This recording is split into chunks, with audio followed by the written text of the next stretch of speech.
इस वीडियो में शामिल है दुनिया के सबसे प्रसिद्ध पर्यटक स्थलों में से एक हिल स्टेशन नैनीताल के बारे में। इस वीडियो के बाद आप नैनीताल को अधिक अच्छे से जान पाएंगे, भले ही आप यहां पहले आ चुके हों। एक्सप्लोर करेंगे वाइल्ड लाइफ लवर्स के पसंदीदा नैनीताल के हाई अल्टीट्यूड जू को, देखेंगे ब्रिटिश काल से ही प्रसिद्ध प्रमुख पर्यटन स्थल मुक्तेश्वर को, जानेंगे जनपद के सबसे बड़े शहर हल्द्वानी की कहानी एक अलग अंदाज में। एक्सप्लोर करेंगे कुमाऊं में ऑर्गेनिक फलों और सब्जियों के लिए प्रसिद्ध छोटे और खूबसूरत डेस्टिनेशन भवाली को। साथ ही देखेंगे नैनीताल के आसपास की झीलें भीमताल, नौकुचिया ताल, सात ताल, खुरपा ताल कैसे एक दूसरे से अलग हैं और यहाँ कैसे पहुँचे। दर्शन करेंगे विश्व प्रसिद्ध कैंची धाम के और जानेंगे बाबा नीम करोली महाराज से जुड़ी कुछ कहानियाँ। कॉर्बेट के समीप मां गर्जिया देवी के मंदिर को, साथ ही देखेंगे कॉर्बेट वाटरफॉल और जिम कॉर्बेट के आवास जो अब कॉर्बेट म्यूजियम नाम से जाना जाता है। ट्रैकिंग के बिना पहाड़ों का सफर अधूरा रहता है, तो करेंगे हल्द्वानी के समीप छोटा कैलाश की ट्रैकिंग और दर्शन करेंगे मां शीतला देवी मंदिर के। साथ ही कैसे, कहां और कब घूमें की सटीक जानकारी ले पाएंगे। इस वीडियो में सभी जगहों का टाइम स्टैम्प डिस्क्रिप्शन में है। इंडेक्सिंग में आप देखकर जान सकते हैं कि कौन सा डेस्टिनेशन कितने मिनट से शुरू है और आप इससे किसी भी पॉइंट पर आगे या पीछे जा सकते हैं। यात्रा की शुरुआत करते हैं हल्द्वानी से नैनीताल जाते हुए। इस सफ़र की शुरुआत हमने की कालाडूंगी चौराहे से, जिसे हल्द्वानी शहर का केंद्र कहा जा सकता है, जहां पर स्थित है कालू सिद्ध मंदिर। कालू सिद्ध मंदिर से आगे लेफ्ट को सरस पार्किंग कॉम्प्लेक्स। यदि आपका बाजार में कोई काम है तो यहाँ सरस पार्किंग कॉम्प्लेक्स में आप अपना वाहन पार्क कर सकते हैं।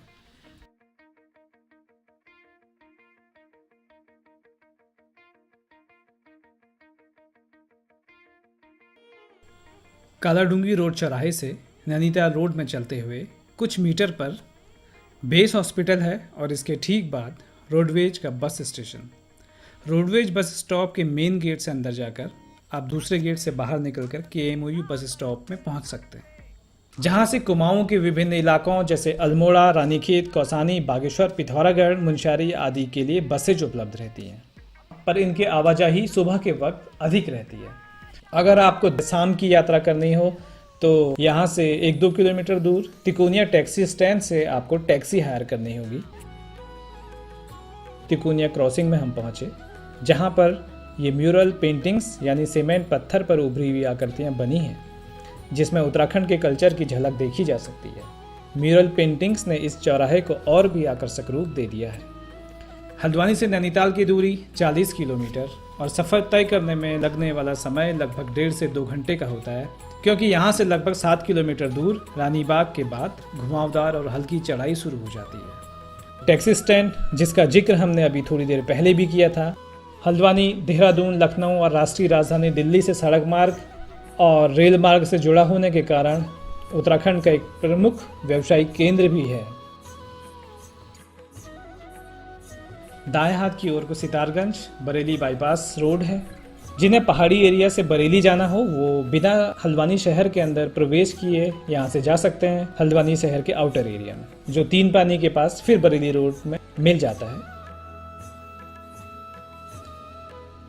यहाँ से आगे बढ़ते हुए हम पहुँचे गुलाब घाटी के पास। यहाँ पर रोड थोड़ा संकरी है, इसलिए यहाँ कभी कभी थोड़ा जाम देखने को मिल जाता है।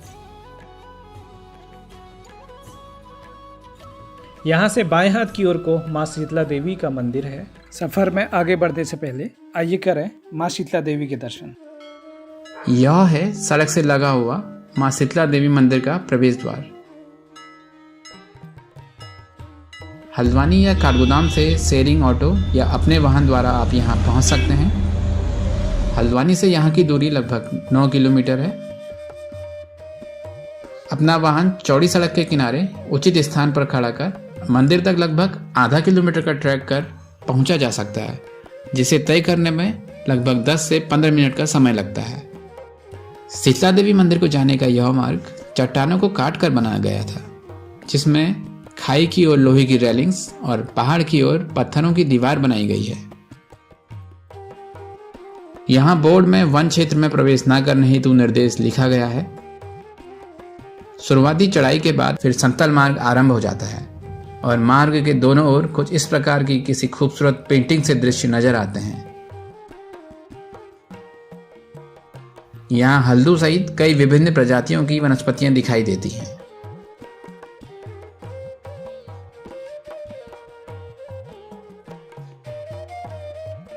यहाँ की शांति और प्राकृतिक खूबसूरती को देख यह ख्याल आता है कि हल्द्वानी काठगोदाम जैसे व्यस्त क्षेत्र और इतने अधिक ट्रैफिक के समीप इतना शांत और प्राकृतिक सुंदरता से परिपूर्ण क्षेत्र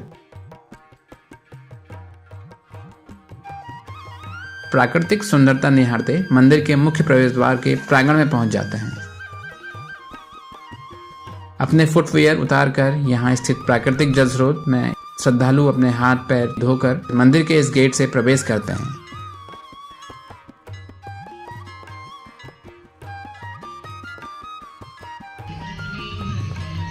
यह है मंदिर परिसर, जहां निरंतर चलने वाली आरती और भजन का संगीत मन मोह लेती है।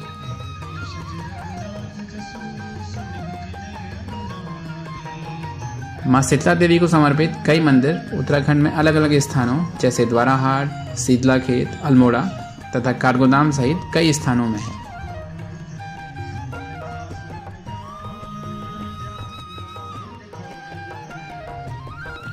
यहाँ पर विभिन्न देवी देवताओं जैसे मां काली, दुर्गा जी, हनुमान जी आदि को समर्पित छोटे छोटे मंदिर भी स्थित हैं।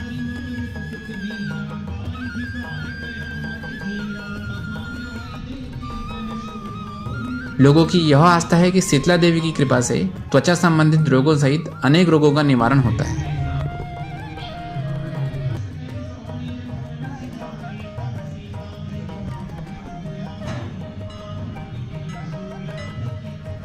यहाँ के मुख्य मंदिर में शीतला देवी की काले पत्थर की एक सुंदर प्रतिमा है।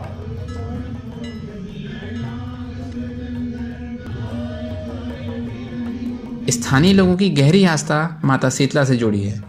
यहाँ समय समय पर भक्तों और श्रद्धालुओं द्वारा रामायण, भागवत, देवी पूजन व भंडारे का आयोजन किया जाता रहता है। साथ ही नवरात्रि और अन्य पर्वों के अवसरों पर बड़ी संख्या में दर्शनार्थी यहाँ पहुँचते हैं।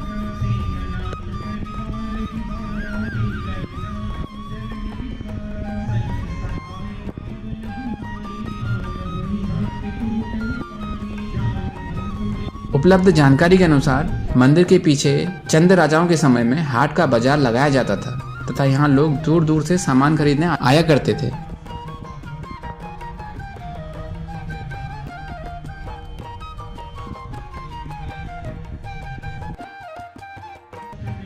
मां शीतला देवी के दर्शन कर पुनः जारी रखते हैं नैनीताल मार्ग में अपनी आगे की यात्रा। नैनीताल यहाँ से 32 किलोमीटर्स, भीमताल 17 किलोमीटर्स और रानीखेत 82 किलोमीटर्स की डिस्टेंस पर है। आगे बढ़ते हुए हम पहुँचते हैं रानी बाग। यहाँ एक तिराहा है जिसमें दाईं ओर को जाने वाली रोड भीमताल होते हुए दूसरे पहाड़ी इलाकों को जाती है। हम इस रोड में सीधे चलते हुए जूलीकोट होते हुए नैनीताल पहुँचेंगे। पहाड़ी क्षेत्र शुरू होने के कारण तापमान में गिरावट का भी एहसास होता है। सड़क की बाईं ओर पहाड़ियाँ और दाईं ओर ढलान, दोनों ओर शांत जंगल। रास्ते में आपको कुछ दूरी पर छोटे ढाबे या रेस्टोरेंट दिखाई देते हैं।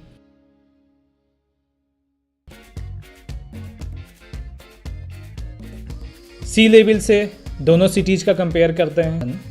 हल्द्वानी शहर समुद्र तल से लगभग 424 मीटर यानी 1391 फीट की ऊंचाई पर स्थित है। वहीं नैनीताल सी लेवल से 2084 मीटर यानी 6837 फीट की हाइट पर है और पहाड़ी बेंच घुमावदार रोड से इस ऊंचाई को और नैनीताल की दूरी तय करने में तकरीबन 1.5 से 2 घंटे का समय लगता है। काठगोदाम के बाद जूलीकोट में अगली सबसे बड़ी बाजार है। NH 109 पर हम चल रहे हैं। यह उत्तराखंड के बेहतरीन पहाड़ी रूट्स में से एक माना जाता है।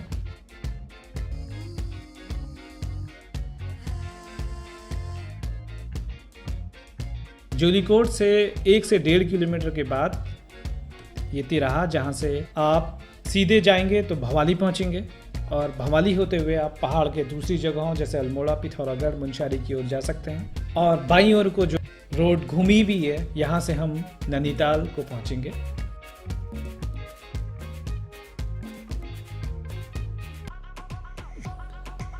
अभी हम बल्दिया खान से गुजर रहे हैं।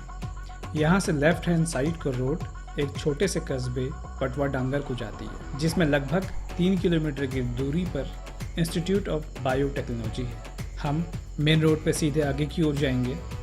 नैनीताल की दूरी यहाँ से 9 किलोमीटर है। इस मार्ग में थोड़ी थोड़ी दूरी पर लगे डिस्टेंस बताने के लिए साइन बोर्ड्स आपको दिखते रहते हैं। काठगोदाम, जो कि नैनीताल से सबसे नज़दीकी रेलवे स्टेशन है, से नैनीताल की ऊंचाई काफ़ी अधिक है, लगभग 1600 मीटर। तो सड़क को चढ़ाई से बचने के लिए इसमें आपको काफ़ी यूटर्न से होकर गुजरना होता है। ये एक और यूटर्न, जहाँ से एक रोड ऑब्जर्वेटरी अंतरिक्ष वेधशाला को जाती है। हम यूटर्न लेती मेन रोड से नैनीताल की ओर बढ़ेंगे। ऊंचाई पर चलते हुए जैसे जैसे आप नैनीताल के नज़दीक पहुँचते हैं, आपको क्लाइमेट में बढ़ती ठंड का एहसास होने लगता है। इसी खूबसूरत रोड पर चलते हुए हम पहुँचे हनुमानगढ़ी। नैनीताल अब यहाँ से 2 किलोमीटर की डिस्टेंस पर है और यहाँ से राइट हैंड साइड को है लगभग 1 किलोमीटर की दूरी तय करके हनुमानगढ़ी मंदिर, जिसके प्रति क्षेत्रवासियों में गहरी आस्था है। श्रद्धालु दूर दूर से इस मंदिर के दर्शन के लिए आते हैं। पर्यटक भी यहाँ मंदिर के दर्शन करते हैं। हनुमानगढ़ी आप पहुँच गए तो समझिए नैनीताल बस आने ही वाला है। आपके सफर की थकान नैनीताल में प्रवेश करते ही यहाँ की झील को देखते ही खुशी में बदल जाएगी। अब हम पहुंचे नैनीताल के टैक्सी स्टैंड। नैनीताल अपनी खूबसूरती के साथ अपने सुहावने मौसम के लिए भी जाना जाता है। जहां गर्मियों के मौसम में दिल्ली, कलकत्ता, मुंबई, बेंगलोर जैसे महानगर लू के थपेड़ और उमस का सामना करने होते हैं, वहाँ इस जगह में रहने वाले लोग सुबह शाम अक्सर गर्म कपड़ों का इस्तेमाल करते हुए दिख जाते हैं।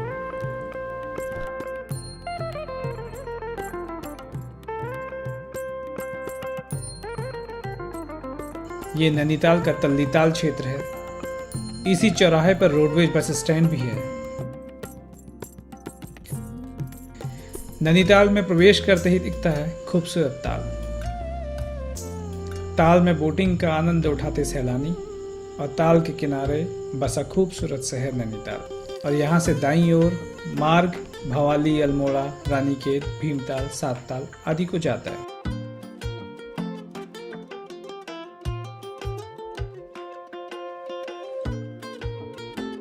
तल्लीताल का बोट स्टैंड, जहां से आपने बोटिंग का आनंद लेना हो तो यहां से बोट हायर कर सकते हैं। नैनीताल में वाहनों के लिए लेक ब्रिज का शुल्क तल्लीताल चेक पॉइंट में लिया जाता है, जो मॉल रोड से एक बार गुजरने के लिए ही मान्य है। तल्लीताल में रोडवेज का बस स्टॉप और टैक्सी स्टैंड भी है। तल्लीताल से रिक्शे से मल्लीताल तक पहुंचा जा सकता है। यहाँ से लोअर मॉल रोड से हम आगे बढ़ेंगे और ये वन वे है और वापसी में आपको अपर मॉल रोड से नीचे को आना होगा। यहाँ पर कई सारे पर्यटन आकर्षण हैं, जैसे नैना देवी मंदिर, जू, Kilbury, China peak, snow view, tiffin top, Pangot. इसके अलावा नैनीताल की ऊंची जगहों से हिमालय दर्शन किया जा सकता है और करने के लिए कई सारी एक्टिविटीज जैसे boating, trekking, horse riding, ropeway ride, rock climbing, bike riding, nature walk आदि हैं। आप जब भी नैनीताल आएँ गर्म कपड़े और रेनकोट लेकर आएँ, क्योंकि यहाँ अक्सर बारिश हो जाती है, जिससे टेम्परेचर में गिरावट आ जाती है और सुबह शाम रात को ठंड तो होती ही है। यहाँ पार्किंग के लिए फ्लैट्स में सबसे बड़ा पार्किंग लॉट अवेलेबल है, लेकिन पर्यटक सीजन में हैवी रश रहने से यह कंफर्म कर लें कि आपको वहाँ पार्किंग मिलेगी या नहीं। इसलिए आप होटल के साथ पार्किंग की भी व्यवस्था करवा लें अगर आप पीक सीजन में आ रहे हैं। नैनीताल से सैलानी यहाँ खूबसूरत यादों और यहाँ की तस्वीरों के साथ गर्म ऊनी कपड़े, वैक्स प्रोडक्ट्स, हैंडीक्राफ्ट्स आदि अपने साथ ले जाना पसंद करते हैं। नैनीताल में शाम 6 बजे के बाद कुछ घंटों के लिए मॉल रोड में वाहनों की आवाजाही बंद रहती है। इस समय रोशनी से नहाए खूबसूरत नैनीताल शहर और ताल के किनारे मॉल रोड में घूमना ये वो बात है जो सैलानियों की मधुर स्मृतियों में हमेशा के लिए बस जाती है। नैनीताल उत्तराखंड राज्य में स्थित विश्वविख्यात पर्यटन स्थल है। पहाड़ों के बीच इस जगह पूरे वर्ष देश विदेश से लाखों पर्यटक आते हैं। अप्रैल से जुलाई के मध्य पीक सीजन रहता है। पीक सीजन, वीकेंड्स और फेस्टिव सीजन में नैनीताल आने का प्रोग्राम बने तो कुछ समय पूर्व अपने होटल रूम्स की बुकिंग करा लें। ज़्यादातर होटल्स और रिजॉर्ट्स इस समय फुली ऑक्यूपाइड रहते हैं। मॉल रोड के अतिरिक्त कई अच्छे होटल्स मल्लीताल, तल्लीताल और ताल की ऊंचाई वाली जगहों में हैं। पीक सीजन के अलावा नैनीताल फेस्टिव सीजन में और वीकेंड्स में भी काफ़ी रश रहता है। जुलाई से सितंबर का समय फोटोग्राफर्स, प्रकृति प्रेमियों और नवविवाहित जोड़ों के लिए बेहतरीन है। मानसून की वजह से इस समय नैनीताल में कम पर्यटक आते हैं। मानसून सीजन में होटल रिजॉर्ट्स के पैकेज में अच्छा डिस्काउंट मिल जाता है। गर्मियों के मौसम में भी अपने साथ हल्के ऊनी कपड़े रखें। नैनीताल में कभी भी बारिश हो सकती है, मानसून का सीजन ना हो तब भी। अक्टूबर से दिसंबर सर्दियों का मौसम भी नैनीताल में घूमने के लिए बेहतरीन समय है। इन दिनों हिमालय श्रृंखला देखने के भी मौके रहते हैं। Durga Puja, Dussehra, Diwali, Christmas, new year की छुट्टियों का समय होने के कारण इस समय बड़ी संख्या में ट्रैवलर्स नैनीताल विजिट करते हैं। जनवरी से मार्च सर्दियों का मौसम, कम पर्यटक। दिसंबर से फरवरी के बीच कई बार स्नोफॉल भी होता है। दिल्ली, देहरादून, लखनऊ और देश के कई शहरों से आने वाले सैलानी ट्रेन, बस, टैक्सी या निजी वाहन से हल्द्वानी, काठगोदाम होते हुए नैनीताल पहुंचते हैं। हल्द्वानी से नैनीताल की दूरी 41 किलोमीटर है। काशीपुर से आने वाले पर्यटक कालाढूंगी होते हुए भी नैनीताल पहुंच सकते हैं। कालाढूंगी से नैनीताल की दूरी 37 किलोमीटर है। काठगोदाम और हल्द्वानी के बीच में नियमित अंतराल में रोडवेज, प्राइवेट बसेज, टैक्सी चलते रहती हैं। काठगोदाम हल्द्वानी से जुड़ा हुआ शहर है और नैनीताल का सबसे नज़दीकी रेलवे स्टेशन। नैनीताल शहर का मुख्य आकर्षण यहाँ की झील और उसके साथ चलती खूबसूरत लगभग 2 किलोमीटर लंबी मॉल रोड। ताल के एक किनारे को तल्लीताल और दूसरे किनारे को मल्लीताल कहा जाता है। नैनी झील के उत्तरी किनारे पर नैना देवी का मंदिर स्थित है। नैना देवी मंदिर के कारण ही ताल और इस जगह का नाम नैनीताल पड़ा। यहाँ सती के शक्ति रूप की पूजा की जाती है। मंदिर में 2 नेत्र हैं जो नैना देवी को दर्शाते हैं। नैनी झील के बारे में माना जाता है कि जब शिव सती की मृत देह को लेकर कैलाश पर्वत जा रहे थे, तब जहाँ जहाँ उनके शरीर के अंग गिरे वहाँ शक्तिपीठों की स्थापना हुई। नैनी झील के इस स्थान पर देवी सती के नेत्र गिरे थे। 1880 में भूस्खलन से मंदिर बुरी तरह से प्रभावित हुआ। 1883 में मंदिर का पुनर्निर्माण किया और उसके बाद समय समय पर मंदिर का जीर्णोद्धार किया जाता रहा है। स्वामी विवेकानंद 2 बार 1890 और 1898 में नैनीताल आए थे। नैना देवी मंदिर परिसर में हनुमान मंदिर सहित कई दूसरे मंदिर भी हैं। मंदिर से नैनी झील और नैनीताल का सुंदर दृश्य नजर आता है। यहाँ झील में काफी मछलियां देखी जा सकती हैं। नैना देवी मंदिर के पास एक गुरुद्वारा श्री गुरु सिंह सभा भी है।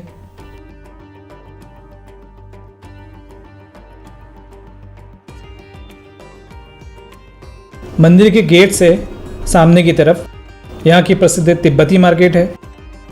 यह मार्केट मुख्य रूप से गर्म कपड़ों की खरीदारी के लिए जानी जाती है।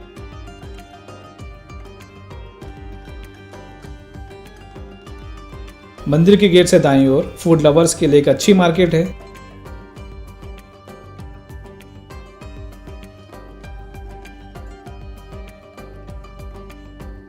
फास्ट फूड मार्केट से कुछ कदम की दूरी पर फ्लैट्स ग्राउंड है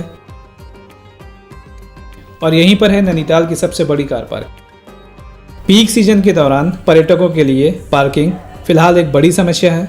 मॉल रोड पर पार्किंग प्रतिबंधित है। टैक्सीज के लिए पार्किंग नैनीताल में नेशनल होटल के पास हल्द्वानी रोड में भी स्थित है। मॉल रोड में बहुत कम होटल्स के पास प्राइवेट पार्किंग है, इसलिए आप जिस होटल में स्टे करने वाले हैं उसमें बुकिंग के समय पार्किंग की जानकारी भी ले लें। फ्लैट्स ग्राउंड के सामने है नैनीताल की जामा मस्जिद। ब्रिटिश सेना में कार्यरत मुस्लिम सैनिकों की इबादत के लिए यह मस्जिद 1882 में बनाई गई थी। 2004-2005 में इस्लामी वास्तुशैली से पुनर्निर्माण कर इसे यह खूबसूरत रूप दिया गया। नैनीताल मॉल रोड में चर्च भी है।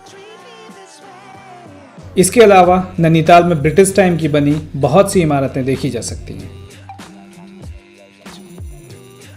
फ्लैट्स ग्राउंड के समीप सिनेमा घर और पार्क हैं। यहाँ से टहलते हुए मॉल रोड में पहुंचे तो नैनीताल का रिक्शा स्टैंड नजर आता है, जहाँ से बाईं ओर चलते हुए नैनीताल की स्थानीय बाजार, जिसे बड़ा बाजार के नाम से जाना जाता है, पहुंचा जा सकता है।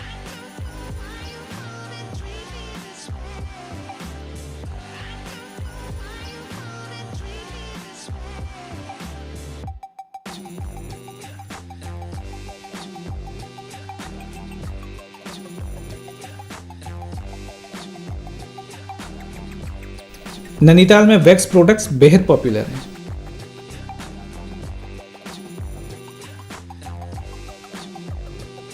आर्टिस्टिक कैंडल्स यहाँ की बाजार से पर्यटक खरीदना पसंद करते हैं।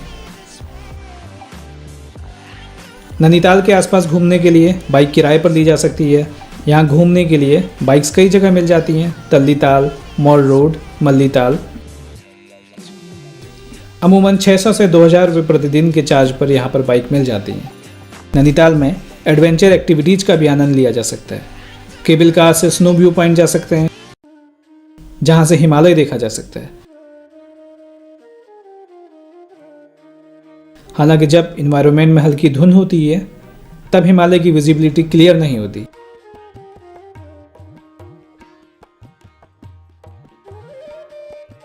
स्नो व्यू पॉइंट में bumping car, flying fox, free fall को एंजॉय किया जा सकता है।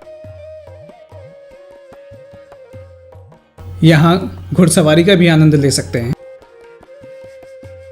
स्नो व्यू तक टैक्सी से भी पहुंचा जा सकता है। स्थानीय टैक्सी से नैनीताल की सैर करना ज़्यादा सुविधाजनक है, क्योंकि यहाँ कई जगह रोड्स नैरो हैं, कई जगह पहुँचने के लिए बहुत चढ़ाई है। टैक्सी ड्राइवर गाइड का काम भी करते हैं और स्थानीय टैक्सी में आपको बार बार एंट्री और पार्किंग का चार्ज नहीं देना होता, क्योंकि टैक्सी चालकों के पास लंबी अवधि के पास होता है। Barapatta trekking point, Khurpatal, magic lake जहाँ ट्रॉली जाती है वहाँ एडवेंचर पार्क। 8 जगह 500 में फुल टैक्सी। टैक्सी से एक ही दिन में नैनीताल के 10-15 किलोमीटर के रेडियस में फैले दर्शनीय स्थलों की भी सैर की जा सकती है, जिनमें से कुछ हैं हनुमानगढ़ी मंदिर, आर्यभट्ट वेधशाला, Himalaya station, Tinatal lake point, Sukatal dry lake, Barapatta trekking point, Labas point, suicide point. एक ही गिनते हैं इसको, 2 गिन देंगे तो 2 हो जाएंगे sir. Robo point, Himalaya snow view, और एक आपका मैजिक लेक खुरपाताल।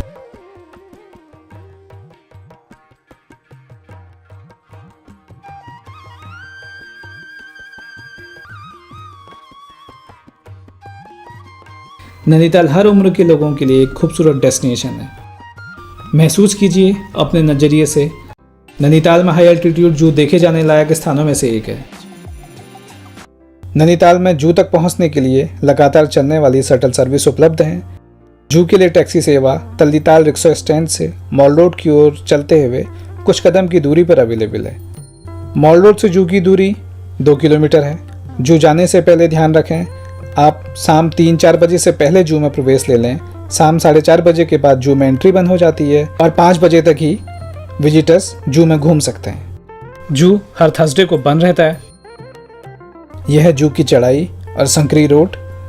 नैनीताल में आप अपनी कार से आए हैं तो उसे पार्किंग में छोड़ घूमने के लिए यहाँ चलने वाली लोकल टैक्सीज का उपयोग करना ज़्यादा सुविधाजनक होता है, क्योंकि नैनीताल में कई जगह रोड बहुत नैरो हैं, कई जगह वन वे एंट्री है और कई जगह पहुंचने के लिए बहुत तीव्र चढ़ाई या ढलान है। शटल सर्विस का चार्ज स्क्रीन में देखा जा सकता है। यह शुल्क दोनों ओर के लिए है। मॉल रोड से जू को जाने वाली रोड के पास टिकट बनते हैं। टिकट बनने के बाद जू के लिए अनुबंधित किसी भी वाहन से जू पहुंचा और वापस लौटा जा सकता है। पर्यटक सीजन में यहाँ काफ़ी ट्रैफिक मिलता है। जू तक मॉल रोड से ट्रैक करके भी पहुंचा जा सकता है। यह है जू की पार्किंग। यहां से कुछ मीटर की चढ़ाई तय कर जू तक पहुंचा जा सकता है। बाईं तरफ पहाड़ियों से घिरी खूबसूरत लेक, जू के मुख्य एंट्रेंस गेट के सामने टिकट काउंटर।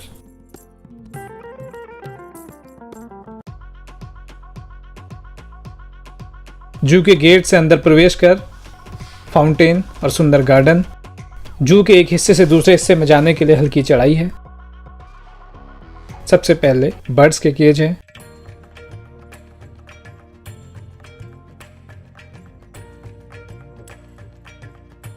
फिर दूसरे एनिमल्स के।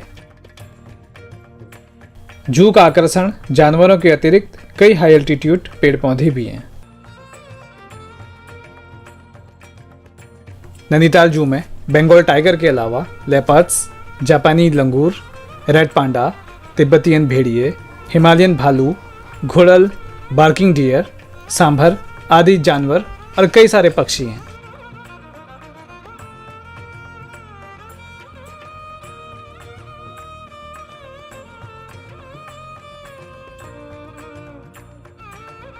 जू में एनिमल्स को एडॉप्ट भी किया जा सकता है।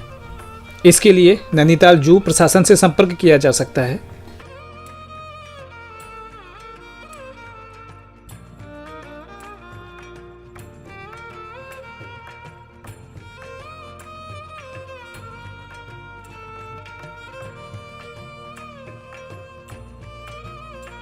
हमारे जू में विजिट करने का समय किसी जानवर के आराम करने का समय भी हो सकता है, इसलिए जरूरी नहीं कि यहाँ विजिट करते समय सभी जानवर दिख जाएं।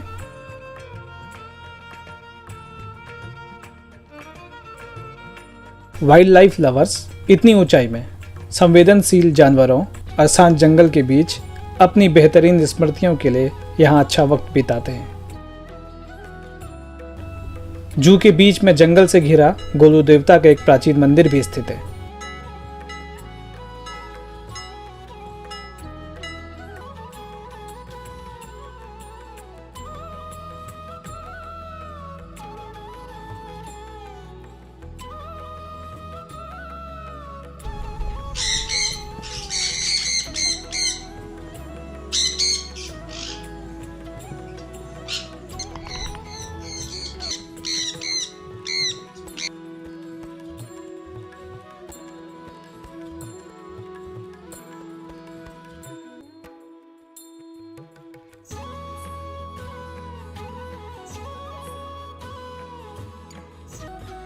नैनीताल से लगभग 11 किलोमीटर दूर है खुरपाताल, नैनीताल कालाढूंगी रोड में।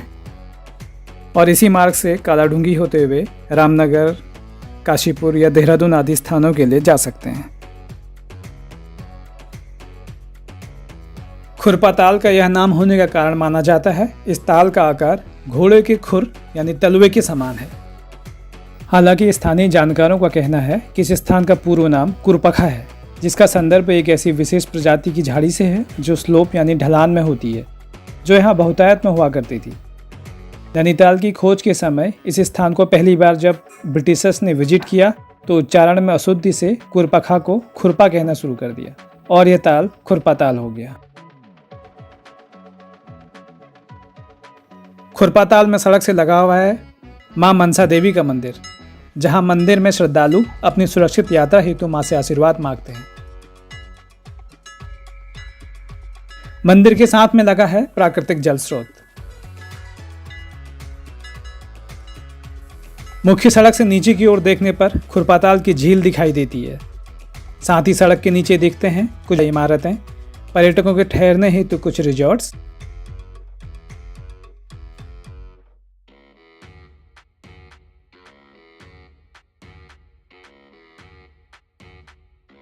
अभी कोहरों की परतों के बीच यहाँ के नज़ारे और भी मनमोहक लग रहे हैं।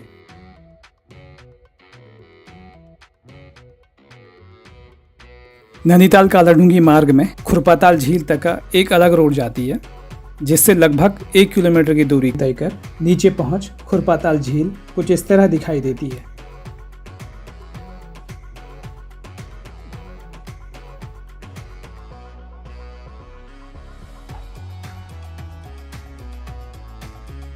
शांत स्थल में बने इस झील के किनारे की जमीन गांव वासियों द्वारा खेती के उपयोग में लाई जाती है।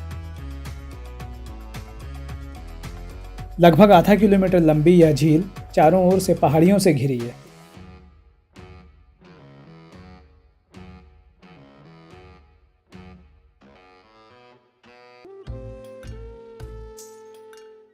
खुरपाताल को रहस्यमय झील भी कहा जाता है, क्योंकि इस झील के पानी का रंग बदलता रहता है। इस झील का पानी कभी लाल, कभी हरा, तो कभी नीला दिखाई देता है। इस झील का पानी साफ और गर्म है, इसलिए इसे गर्म पानी वाली झील भी कहा जाता है। विशेष बात यह है कि सर्दियों में भी इस झील का पानी हल्का गुनगुना होता है। खुरपा ताल में बोटिंग नहीं होती। इस झील में भारी संख्या में मछलियां पाई जाती हैं। आसपास के आकर्षण और खुरपा ताल से उनकी दूरी आप स्क्रीन में देख सकते हैं। यहाँ से निकटतम हवाई अड्डा पंतनगर 78 किलोमीटर और निकटतम रेलवे स्टेशन काठगोदाम लगभग 33 किलोमीटर दूर है। खुरपा ताल अपने वाहन से अथवा टैक्सी से अपनी सुविधा और आवश्यकता के अनुसार पहुँच सकते हैं। परिवार के साथ, मित्रों के साथ कुछ अच्छे पल बिताने के लिए खुरपा ताल साल में कभी भी आया जा सकता है। सर्दियों में अपने साथ गर्म कपड़े लाएं। गर्मियों में सुबह शाम का वक्त झील की सैर करते हुए बिताया जा सकता है। खुरपा ताल के बाद अगला डेस्टिनेशन भवाली। उत्तराखंड के कुमाऊं मंडल में नैनीताल शहर से महज 11 किलोमीटर की दूरी पर नैनीताल अल्मोड़ा मार्ग पर स्थित है यह स्थान भवाली। में आप जानेंगे भवाली को थोड़ा और करीब से और जानेंगे भवाली के आसपास के पर्यटक आकर्षणों के बारे में। समुद्र तल से लगभग 1706 मीटर की ऊंचाई पर स्थित भवाली नैनीताल, भीमताल, नौकुचिया ताल, रामगढ़, सात ताल और मुक्तेश्वर जैसे आकर्षक पर्यटक स्थलों के बीचों बीच स्थित एक छोटा सा शांत पहाड़ी स्टेशन। यह एक ऐसा स्थान है जहां हर कोई शांति और अत्यधिक आनंद का अनुभव कर सकता है। वर्ष भर यहाँ का मौसम बेहद सुखद और सुहावना रहता है। भवाली पैनोरामिक दृश्यावलियों समेटे प्रकृति का वरदान है। शांत वातावरण और खुली जगह होने के कारण भवाली कुमाऊं की एक शानदार नगरी है। भवाली की जलवायु अत्यंत स्वास्थ्यवर्धक है। भवाली में ऊंचे ऊंचे पहाड़ हैं, सीढ़ीनुमा खेत हैं, बर्फीले आकार की सड़कें हैं, चारों ओर हरियाली ही हरियाली है। यहाँ बांज, बुरांस, चीड़ आदि के वृक्ष पाए जाते हैं और पर्वतीय अंचल में मिलने वाले फलों की मंडी भी यहीं स्थित है। भवाली कई प्रकार के पहाड़ी फलों जैसे सेब, आड़ू, स्ट्रॉबेरी, पूलम और खुबानी जैसे फलों का विदेशों को निर्यात करने का एक प्रमुख केंद्र है। इसके अलावा कुछ जिज्ञासु लोग काफल के मौसम में काफल नामक फल खाने और इन फलों को खरीदने के लिए दूर दूर से यहाँ आते हैं। हल्द्वानी काठगोदाम से अल्मोड़ा, बिनसर, रानीखेत, बागेश्वर, पिथौरागढ़ या गढ़वाल के क्षेत्रों में जाना हो तो भवाली इन रूट्स के बीच में आने वाला एक महत्वपूर्ण पड़ाव है।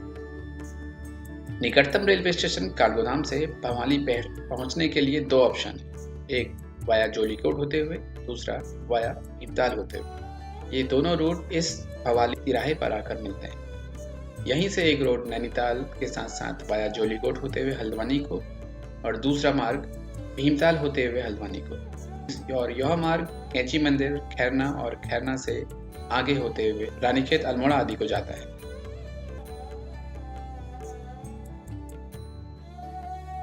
ये सड़क है भवाली भीमताल मार्ग। इस मार्ग में कुछ दैनिक आवश्यकताओं के सामान से जुड़ी दुकानें, रेस्टोरेंट्स, होटल्स आदि अवेलेबल हैं। ये है यहीं स्थित देवी मंदिर। यहाँ राधा कृष्ण जी, हनुमान जी, गणेश जी, काली माँ, शिव जी और नंदी जी की प्रतिमाएं हैं। मंदिर से ही करीब 150-200 मीटर आगे लेफ्ट हैंड साइड को जाता मार्ग दिखता है, जहां से मुक्तेश्वर, धानाचूली, रामगढ़ आदि जाया जा सकता है। और रामगढ़ होते हुए ये मार्ग अल्मोड़ा को भी जाता है, जो क्वारब में मिलता है। कुछ स्थानों जैसे मौना, क्वारब आदि की दूरी आप स्क्रीन में दिख रहे बोर्ड में देख सकते हैं। और इसी तिराहे से करीब 60-70 मीटर आगे एक और तिराहा दिख रहा। सामने जाता मार्ग घोड़ाखाल के लिए है। प्रकृति प्रेमी से लेकर एकांत स्थल के खोजियों के लिए यह पर्वतीय स्थल किसी जन्नत से कम नहीं। यहाँ के प्राकृतिक नज़ारे और यहाँ बहने वाली ठंडी ठंडी हवाएं काफ़ी रिफ्रेशिंग एहसास कराती हैं। कुछ नया जानने और कुछ नया अनुभव करने के लिए यह एक आदर्श स्थल है। भवाली के मुख्य तिराहे से बाईं ओर जाने वाली सड़क नैनीताल को जाती है। यहाँ से दाईं ओर ढलान की ओर जाने वाली रोड रानीखेत, अल्मोड़ा, बागेश्वर, पिथौरागढ़ आदि स्थानों को जोड़ती है और भवाली से कैंची धाम तक लगभग 8 किलोमीटर तक ढलान। कैंची मंदिर और इसके साथ लगा आश्रम उत्तराखंड के नैनीताल जिले में कैंची नाम की सुंदर और छोटी सी जगह में है। यह आश्रम बाबा नीम करोली महाराज को समर्पित है। कैंची धाम आश्रम नैनीताल से 23 किलोमीटर दूर नैनीताल अल्मोड़ा रोड पर भवाली के समीप समुद्र तल से 1400 मीटर्स की ऊंचाई पर स्थित है। देश की राजधानी दिल्ली से 321 किलोमीटर, उत्तराखंड की राजधानी देहरादून से 343 किलोमीटर और उत्तर प्रदेश की राजधानी लखनऊ से कैंची मंदिर की दूरी 390 किलोमीटर है। बाबा नीम करोली आश्रम में हर वर्ष लाखों श्रद्धालु आते हैं और बाबा जी का आशीर्वाद पाते हैं। बाबा सशरीर अब इस दुनिया में नहीं है, लेकिन उनकी आध्यात्मिक करुणा, दया और आशीर्वाद अब भी श्रद्धालुओं पर बरसता है और उन्हें कितने ही कष्टों से दूर करता है। बाबा नीम करोली महाराज को कई लोग हनुमान जी का अवतार मानते हैं। 25 मई 1962 को बाबा जी ने अपने पावन चरण प्रथम बार इस भूमि पर रखे। यह जगह उन्हें बहुत पसंद आई। शिप्रा नाम की छोटी सी पहाड़ी नदी के किनारे सन 1962 में उन्होंने अपने भक्तों के सहयोग से कैंची धाम की नींव रखी। यहाँ 2 घुमावदार मोड़ हैं जो कि कैंची के आकार के हैं, इसलिए इस जगह का नाम कैंची पड़ा। कैंची मंदिर का परिसर रोड से लगा हुआ है। कुछ सीढ़ियां उतरकर मंदिर और आश्रम तक पहुंचा जा सकता है। मंदिर के निकट सड़क के किनारे गाड़ियों के खड़े करने के लिए काफी पार्किंग है। एकदम व्यस्त सीजन न हो तो आमतौर पर गाड़ियां पार्क करने के लिए यहाँ जगह मिल जाती है। कैंची प्रकृति से घिरा एक छोटा सा शांत और रमणीय कस्बा है। यहाँ दैनिक सामान की कुछ दुकानें और कुछ रेस्टोरेंट्स हैं। मंदिर और आश्रम परिसर में श्रद्धालु शीतकाल में नवंबर से मार्च तक सुबह 7 बजे से शाम 6 बजे तक और शेष वर्ष प्रातः 6 से शाम 7 बजे तक का दर्शन कर सकते हैं। मंदिर चारों ओर से ऊंची पहाड़ियों से घिरा है और मंदिर में हनुमान जी के अलावा भगवान राम, माँ सीता तथा माँ दुर्गा के भी छोटे छोटे मंदिर बने हुए हैं। किंतु कैंची धाम बाबा नीम करोली महाराज और हनुमान जी की महिमा के लिए प्रसिद्ध है। यहाँ आने पर व्यक्ति अपनी सभी समस्याओं के हल प्राप्त कर सकता है। बाबा नीम करोली महाराज का संन्यास पूर्व नाम पंडित लक्ष्मी नारायण शर्मा था। उनका जन्म सन 1900 के आसपास उत्तर प्रदेश के अकबरपुर गांव में एक ब्राह्मण परिवार में हुआ था। छोटी अवस्था में गृह त्याग के पश्चात साधना कर उन्होंने ज्ञान प्राप्ति कर ली थी और अपना जीवन लोक कल्याण को समर्पित कर दिया। बाबा नीम करोली महाराज से श्रद्धालु हमेशा चमत्कृत और विस्मित होते रहे, परंतु बाबा स्वयं सादगी पसंद और दिखावे से दूर रहते थे। ब्रिटिश काल में एक टिकट परीक्षक ने रेलवे में प्रथम श्रेणी में यात्रा कर रहे युवा योगी को टिकट नहीं होने पर अपमानित कर अगले स्टॉप में ट्रेन से उतार दिया, लेकिन इसके बाद गार्ड के ग्रीन सिग्नल और ड्राइवर के बहुत कोशिश के बाद भी ट्रेन आगे नहीं बढ़ पाई। तब किसी ने टिकट कलेक्टर को सुझाया कि बाबा जी से माफी मांग ली जाए तो ट्रेन शायद आगे बढ़े। इसके बाद रेलवे कर्मी को अपनी गलती का एहसास हुआ। उसने बाबा जी से माफी मांग ससम्मान उन्हें सीट पर बैठाया, तभी ट्रेन आगे बढ़ी। जिस जगह पर बाबा जी को उतारा गया था उस जगह का नाम नीम करोली है, जो इस घटना के बाद विख्यात हो गया। इसके बाद उन्हें बाबा नीम करोली अथवा बाबा नीम करोली कहा जाने लगा। बाबा जी के बारे में कई किस्से हैं जो उनके भक्तों ने अनुभव किए, सुने या लिखे हैं। बाबा कहीं भी प्रकट और अंतर्ध्यान हो सकते थे और उन्हें होने वाली घटनाओं का पूर्व से ज्ञान होता था। बाबा नीम करोली महाराज किसी का दुख या किसी की आंखों में आंसू देखते ही द्रवित हो उठते और भक्तों के दुख निवारण के लिए स्वयं कष्ट सहने को तैयार रहते। रिचर्ड एल्पर्ट रामदास ने नीम करोली बाबा के चमत्कारों पर मिरेकल ऑफ लव नामक एक किताब लिखी। इसी में 1943 की बुलेट प्रूफ कंबल नाम से एक घटना का जिक्र है। बाबा जी के कई भक्तों में से एक बुजुर्ग दंपति थे जो फतेहगढ़ में रहते थे। एक शाम अचानक बाबा जी उनके घर पहुंच गए। दोनों दंपति को अपार खुशी तो हुई, लेकिन उन्हें इस बात का भी दुख था कि घर में महाराज जी की सेवा करने के लिए कुछ भी नहीं है। हालांकि जो कुछ भी था उन्होंने बाबा नीम करोली महाराज के समक्ष प्रस्तुत कर दिया। बाबा जी वो खाकर चारपाई पर कंबल ओढ़कर लेट गए। बाबा जी रात भर कराहते रहे। ऐसे में बुजुर्ग दंपति परेशान हो गए कि पता नहीं बाबा जी को क्या हो गया है। उन्हें ऐसा लग रहा था जैसे कोई बाबा जी को मार रहा हो। जैसे तैसे कराहते कराहते सुबह हो गई। सुबह बाबा जी उठे और कंबल को लपेटकर बुजुर्ग दंपति को देते हुए कहा, इसे गंगा में प्रवाहित करा देना। इसे खोलकर देखना नहीं, अन्यथा फंस जाओगे। दोनों दंपति ने बाबा जी का आज्ञा का पालन किया। जाते हुए बाबा जी ने कहा था, चिंता मत करना, महीने भर में आपका बेटा घर लौट आएगा। जब वे कंबल लेकर नदी की ओर जा रहे थे तो उन्होंने महसूस किया कि इसमें लोहे का सामान रखा हुआ है, लेकिन बाबा जी ने तो खाली कंबल ही हमारे सामने लपेट कर दिया था और हमें आज्ञा दी थी कि इसे न खोलें। तो उन्होंने चादर वैसी ही नदी में प्रवाहित कर दी। लगभग 1 माह के बाद बुजुर्ग दंपति का इकलौता बेटा बर्मा फ्रंट से लौट आया। वह ब्रिटिश फौज में सैनिक था और दूसरे विश्व युद्ध के वक्त वह फ्रंट पर तैनात था। उसे देखकर दोनों बुजुर्ग दंपति खुश हुए और उसने घर आकर जो बताया वह हैरान करने वाला था। उसने बताया कि करीब महीने भर पहले वह एक दुश्मन फौज के साथ घिर गया था। रात भर गोलीबारी हुई जिसमें उसके सारे साथी मारे गए। वह अकेला बच गया। उसने बोला, मैं कैसे बच गया यह मुझे नहीं पता। उस गोलाबारी में उसे एक भी गोली नहीं लगी। रात भर वह जापानी दुश्मन सेना के बीच जिंदा रहा। सुबह जब ब्रिटिश टुकड़ी आई तो उसकी जान में जान आई। यह वही रात थी जब बाबा नीम करोली बुजुर्ग दंपति के घर रुके थे। बाबा जी की कृपा से अनेकों भक्त कृतार्थ हुए। बाबा जी किसी भी लीला का प्रदर्शन करना पसंद नहीं करते थे। बाबा जी अपने भक्तों का बहुत ध्यान रखते और उनके कष्ट निवारण के लिए वो जो कुछ करते वो भक्तों को चमत्कार के रूप में नजर आता। भक्तों के दुख हरने की कितनी ही कहानियां बाबा नीम करोली महाराज के आश्रम में मिलने वाली कई पुस्तकों से जानी जा सकती हैं। उनके कैंची के अलावा दूसरी कई जगहों में भी उनके बनाए या उनसे जुड़े सैकड़ों की संख्या में मंदिर हैं। बाबा जी ने अपनी समाधि के लिए वृंदावन की पवित्र भूमि को चुना, जहां बाबा नीम करोली महाराज का एक आश्रम भी है। 10 सितंबर 1973 की मध्य रात्रि में रामकृष्ण मिशन हॉस्पिटल वृंदावन में उन्होंने देह त्याग दिया और निरंकार में लीन हो गए।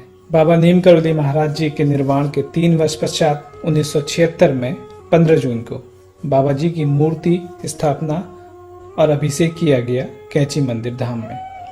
यह दिन महाराज जी ने स्वयं तय किया था। उस दिन वेदों मंत्रों के उच्चारण के साथ पवित्र समारोह और पूजा के निर्दिष्ट विधि से बाबा जी की मूर्ति स्थापित की गई।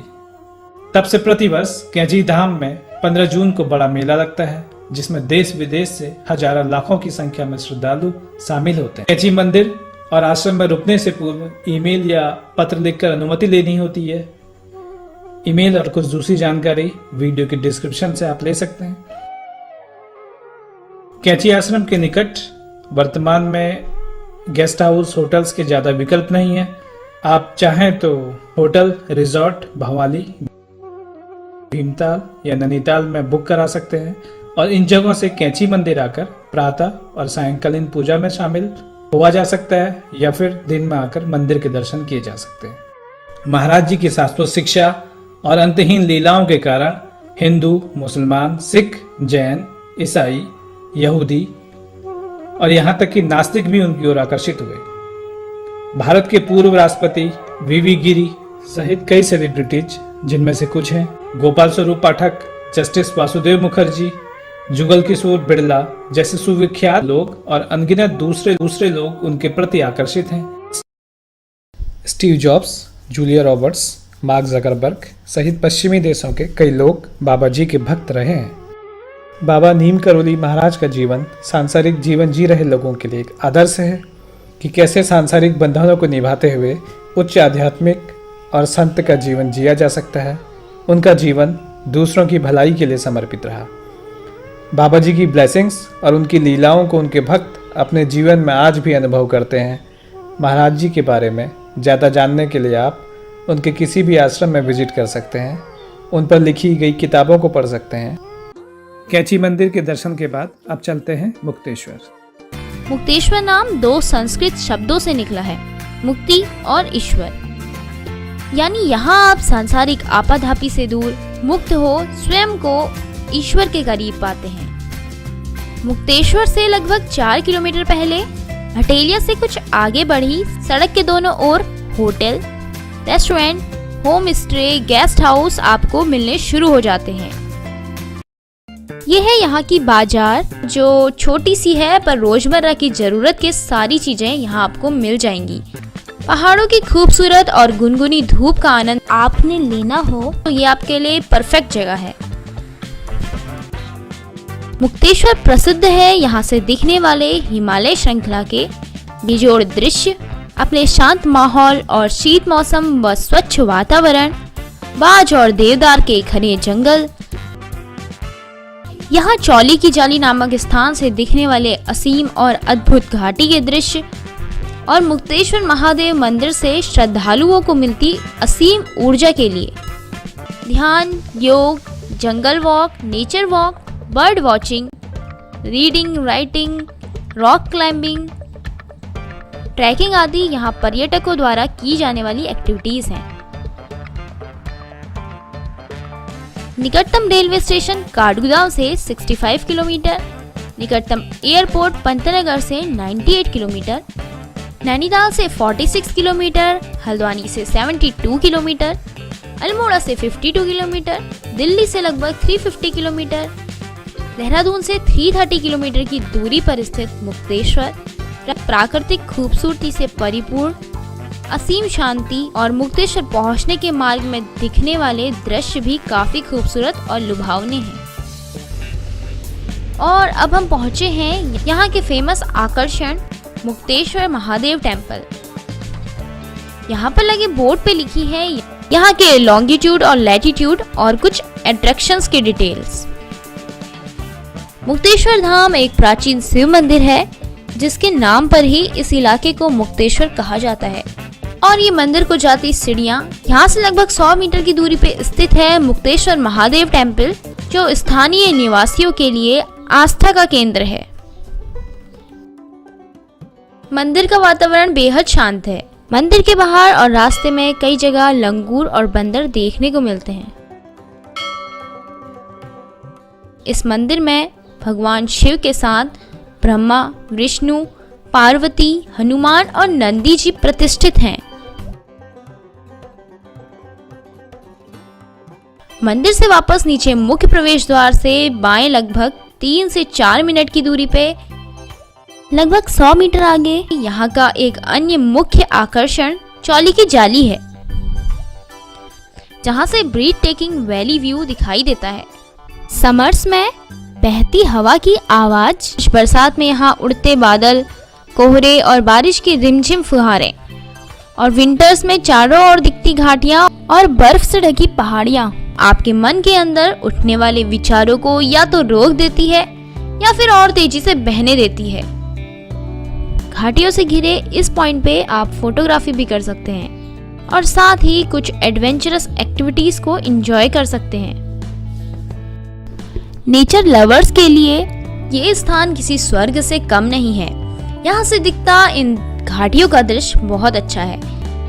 वैसे तो यहाँ साल में कभी भी आया जा सकता है, परंतु यहाँ जाने का उचित समय मार्च से जून और अक्टूबर से नवंबर तक है। अगर गर्मियों में यहाँ जाएं तो हल्के ऊनी कपड़े और सर्दियों में जाएं तो भारी ऊनी कपड़े साथ ले जाएं। अगला डेस्टिनेशन है साताल, जिसके लिए हम हल्द्वानी के समीप कुमाऊं के अंतिम रेलवे स्टेशन काठगोदाम से होते हुए आए।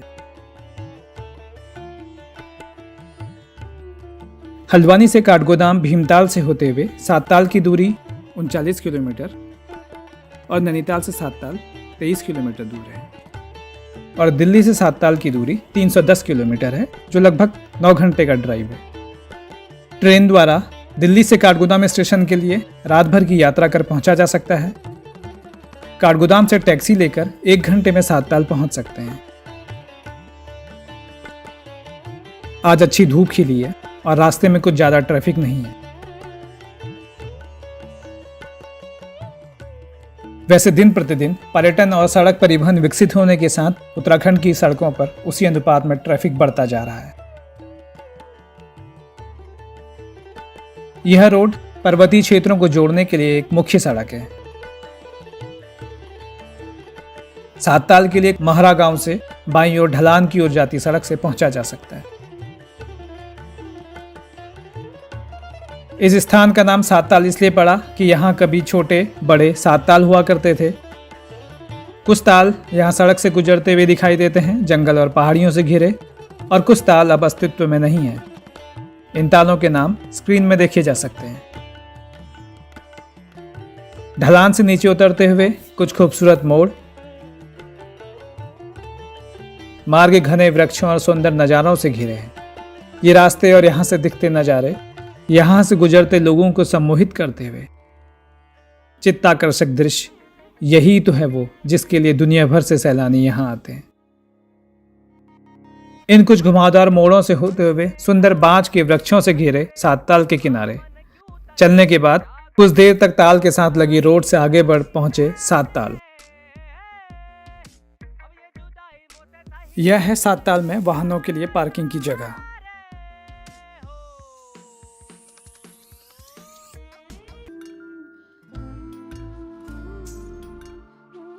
यहाँ की सीढ़ीनुमा बाजार में कुछ भोजनालय हैं जिनके सामने यहाँ बैठने और ताल का आनंद लेने के लिए जगह जगह बेंच लगी हैं।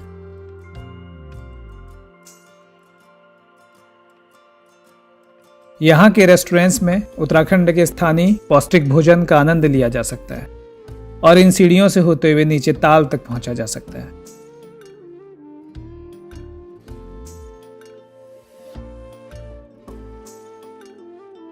सात ताल रामताल और सीताताल से मिलकर बना है। एक ओर के हिस्से को रामताल कहते हैं और दूसरे हिस्से को सीताताल। माना जाता है कि रामताल के एक किनारे पर ही लगा हुआ ताल लक्ष्मण ताल है। यह सब अब सात ताल का हिस्सा है।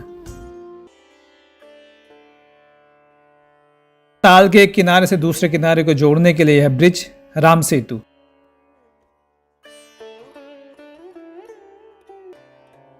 ताल में बोटिंग पर्यटकों के मध्य सबसे पसंदीदा एक्टिविटी है।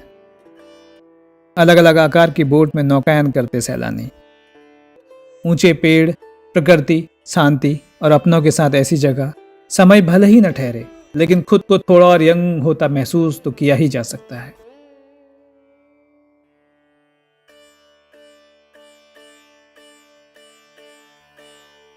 नौकायन के अतिरिक्त कई अन्य गतिविधियों का भी पर्यटक आनंद लेते हैं।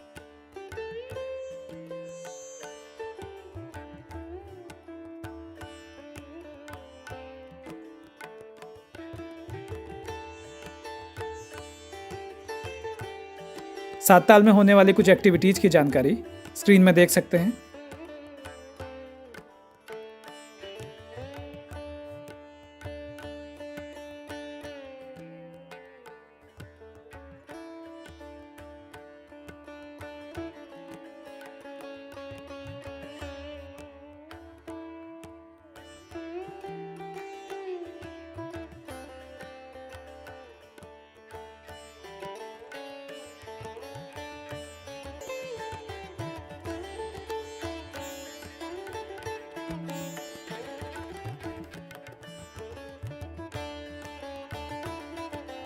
नैनीताल की ही तरह यहाँ के अपेक्षाकृत ठंडे मौसम के कारण गर्मियों के समय यहाँ अधिक व्यस्त सीजन मिलता है।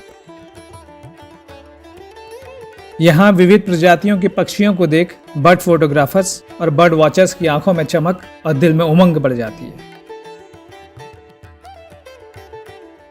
यहाँ कई वन्य प्राणियों का भी आवास है। सात ताल में सैकड़ों प्रजातियों के पक्षियों के साथ सैकड़ों पुष्प, वृक्ष और औषधियों की प्रजातियां देखी जा सकती हैं।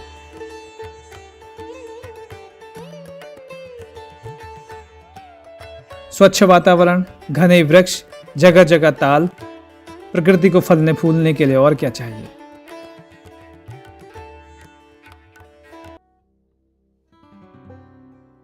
यहाँ ठहरने के लिए कुछ कैंप साइट्स और रिजॉर्ट्स हैं, सभी नेचर से घिरे, जो इंटरनेट पर सर्च किए जा सकते हैं। सात ताल बहुत बड़ा नहीं है। यहाँ की बाजार में कुछ गिनी चुने फूड स्टॉल और रेस्टोरेंट्स हैं, लेकिन अगर आप यहाँ घूमना चाहें तो समीपवर्ती वन क्षेत्र में घूम सकते। यहाँ रुकने का विचार उनके लिए अच्छा है जो प्रकृति के साथ करीब से रहना चाहते हैं। इंटरनेट, मोबाइल कनेक्टिविटी और आधुनिक सुविधाओं के बिना बेसिक लाइफ को जीना चाहते हैं। वो यहाँ कुछ दिन रहकर दुनियावी ठहराव में आत्मिक बदलाव प्राप्त कर सकते हैं। अगला डेस्टिनेशन भीमताल।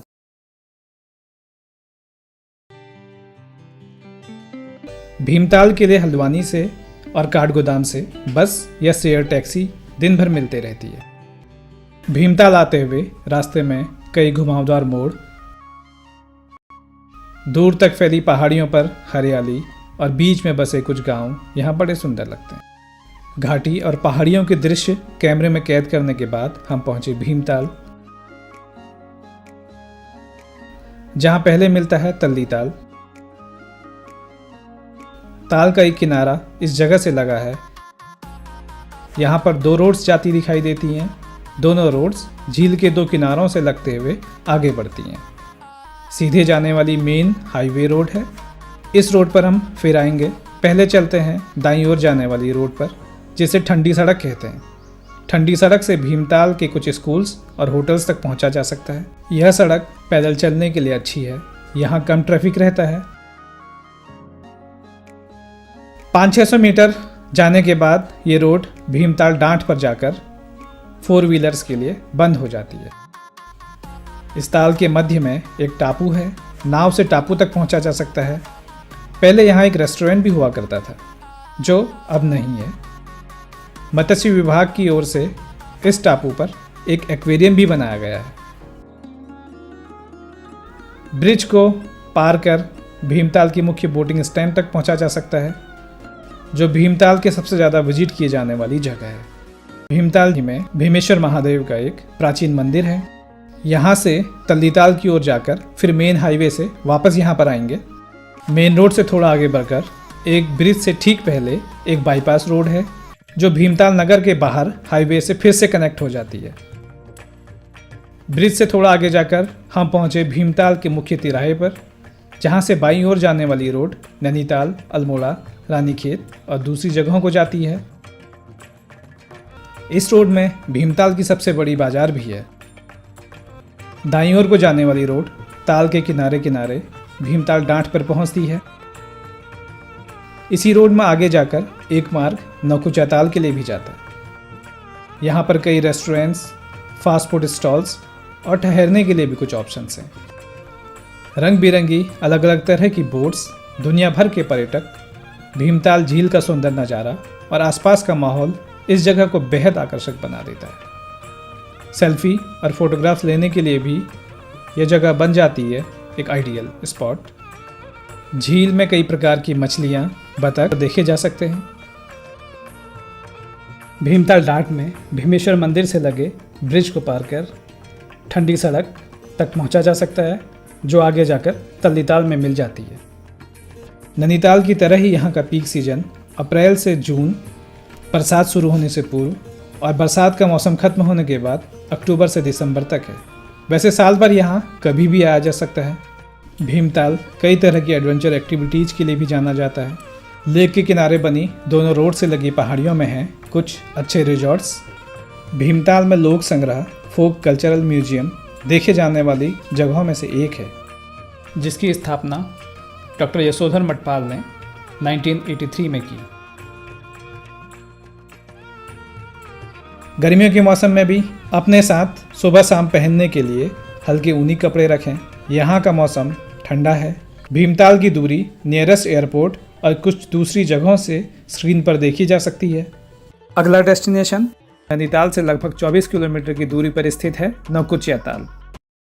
भीमताल के निकट यह एक बेहद आकर्षक ताल है। हरे भरे जंगल और पहाड़ियों से घिरा सुंदर और शांत स्थल है नौकुचिया ताल। अपनी सुरम्यता के साथ यह जगह जानी जाती है। यहाँ पर होने वाली फन एडवेंचर की कई एक्टिविटीज के लिए, जिनके साथ यहाँ रहते हुए यादगार समय बिताया जा सकता है।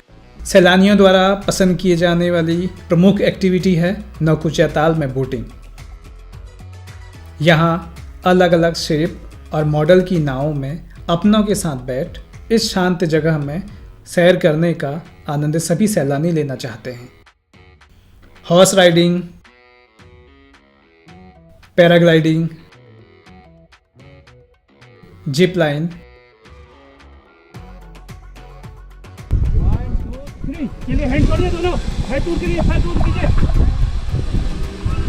Zorbing balls, mountain biking, bird watching, nature trails, trekking आदि गतिविधियां पर्यटकों का रोमांच बढ़ाती हैं। बात करें यहाँ कैसे पहुँचें। नौकुचिया ताल के नज़दीकी रेलवे स्टेशन है काठगोदाम। हल्द्वानी से आएँ या नैनीताल से, यहाँ पहुँचने के लिए आपको सबसे पहले भीमताल पहुंचना होता है और फिर भीमताल से 6 किलोमीटर की दूरी पर स्थित है नौकुचिया ताल। हल्द्वानी और नैनीताल के विभिन्न स्थलों की जानकारी देते वीडियोस हम पहले बना चुके हैं, जिनके लिंक आपको इस वीडियो के डिस्क्रिप्शन में मिल जाएंगे। भीमताल से नौकुचिया ताल की ओर आते हुए रोड के दाईं ओर दिखता है विशाल हनुमान जी की मूर्ति और हनुमानगढ़ी मंदिर। बजरंगबली की यह विशालकाय मूर्ति लगभग 52 फीट ऊंची है। मंदिर परिसर से पहाड़ों, घाटियों और सीढ़ीदार खेतों का शानदार नज़ारा दिखाई देता है। इस मंदिर में माता वैष्णो देवी की कृत्रिम गुफाएं भी बनी हैं। साथ ही यहाँ नीम करोली महाराज को भी समर्पित एक मंदिर है। नीम करोली महाराज जी से जुड़ा विश्व प्रसिद्ध कैंची धाम यहाँ से करीब 20 किलोमीटर की दूरी पर है।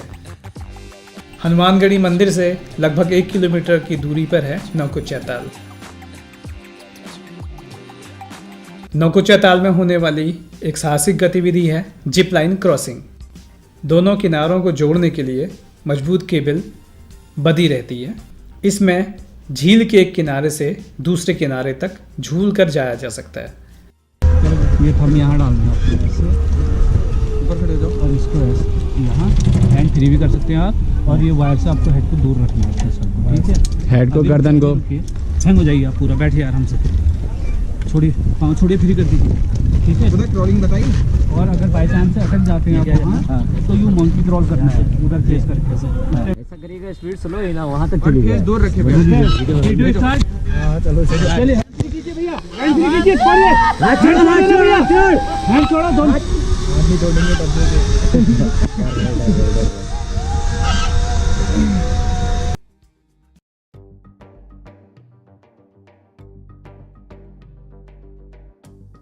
कयाकिंग करना भी पर्यटकों, खासकर युवाओं का पसंदीदा एडवेंचर है। कयाकिंग में बोट को 2 ब्लेड वाले चप्पू के सहारे चलाया जाता है। यहाँ पर बच्चे और बड़े वाटर जॉर्बिंग का भी लुत्फ उठाते हैं। पर बैठकर पानी की सतह पर चलते हुए इसे आगे को धकेला जाता है। पैराग्लाइडिंग में किसी पंछी की तरह आकाश में ऊंची उड़ान भरी जा सकती है।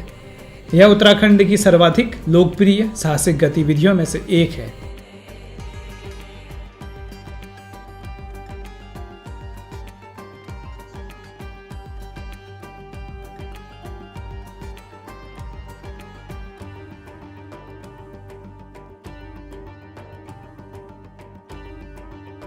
नौकुचिया ताल में फोटोग्राफी और बर्ड वॉचिंग भी कर सकते हैं।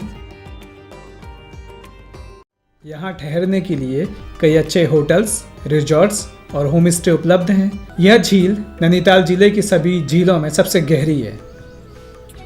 नौकुचिया ताल से जुड़ी मान्यता के अनुसार इस झील का निर्माण ब्रह्मा जी के कठिन तप से हुआ। यहाँ पर कुमाऊं मंडल विकास निगम के गेस्ट हाउस के पास ही एक छोटा सा ब्रह्मा जी का मंदिर भी है। स्थानीय लोगों का मानना है कि झील की परिक्रमा करने वालों को ब्रह्मा जी का आशीर्वाद प्राप्त होता है।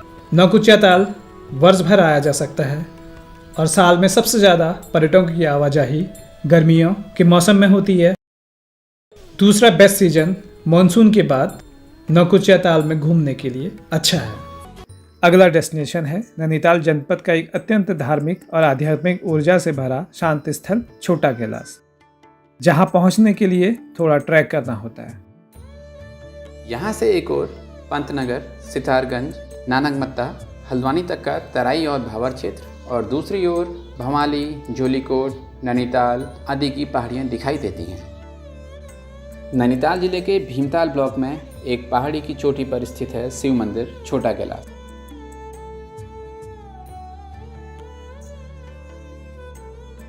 यहाँ तक पहुँचने के लिए हल्द्वानी से सड़क मार्ग द्वारा अमृतपुर, भौरसा होते हुए पिंडरो गांव तक पहुँचना होता है। पिंडरो गांव तक मोटरेबल सड़क है, जहाँ से 3 से 4 किलोमीटर की खड़ी चढ़ाई तय करने के बाद पहाड़ी के शीर्ष पर पहुँचा जा सकता है, जहाँ भगवान शिव जी का एक प्राचीन मंदिर है। इस स्थान के बारे में यह मान्यता है कि सतयुग में भगवान शिव जी और माँ पार्वती जी यहाँ आए थे और उन्होंने यहाँ विश्राम किया था। नैनीताल जनपद में काठगोदाम से लगभग 30 किलोमीटर की वाहन द्वारा दूरी और लगभग 4 किलोमीटर का पैदल ट्रैक कर हम पहुँचे एक छोटे से शांत और लेस एक्सप्लोर्ड डेस्टिनेशन छोटा कैलाश। चलते हैं थोड़ा पीछे और जानते हैं यहाँ कैसे पहुँचा जा सकता है। यहाँ पहुँचने के लिए हम हल्द्वानी से काठगोदाम, रानीबाग से होते हुए आए रानीबाग तिराहे पर, और यहाँ से स्ट्रेट जाता रूट जोलीकोट होते हुए नैनीताल को जाता है और राइट हैंड को जाता है वाया भीमताल होते हुए भवाली। हमने भीमताल रोड में टर्न लेकर तिराहे से लगभग 800-900 मीटर बाद इस हाईवे पर ना जाते हुए एक गेट नुमा द्वार को पार कर सीधे आगे जाती हुई रोड को चुना छोटा कैलाश जाने के लिए। यहाँ इस शार्प बेंड में दूसरी दिशा से आ रहे वाहन अचानक सामने आ सकते हैं, जिससे कोई अप्रिय स्थिति पैदा ना हो इसके लिए निश्चित किया कि दूसरी दिशा से कोई वाहन तो नहीं आ रहा है। मोड़ से ठीक पूर्व जिस गेट से हम आगे बढ़े उस पर कैलाश द्वार लिखा हुआ दिखा। यह मार्ग आगे कुछ दूरी तक ढलान लिए हुए है, जैसा कि आपको स्क्रीन में दिख रहा है। सड़क के दाहिनी ओर ढलान और लेफ्ट हैंड साइड को सड़क से लगी पहाड़ी। रानीबाग से अमृतपुर, बसोली, अमिया, भोरसा जैसे छोटे छोटे और सुंदर गांव कस्बों से होते हुए छोटा कैलाश के करीब होते गए, और छोटा कैलाश की ऊंची पहाड़ियां रास्ते से दिखाई देने लगी। हल्द्वानी से लगभग 1 से 1.5 घंटे के मार्ग में दिखते नज़ारों से प्रफुल्लित हो हम पहुँचे छोटा कैलाश पहाड़ी की तलहटी में, जहाँ से ट्रैक आरंभ होता है, और ये छोटा कैलाश ट्रैकिंग मार्ग का प्रवेश द्वार। यहीं पर वाहनों के लिए कुछ पार्किंग के लिए जगह उपलब्ध है।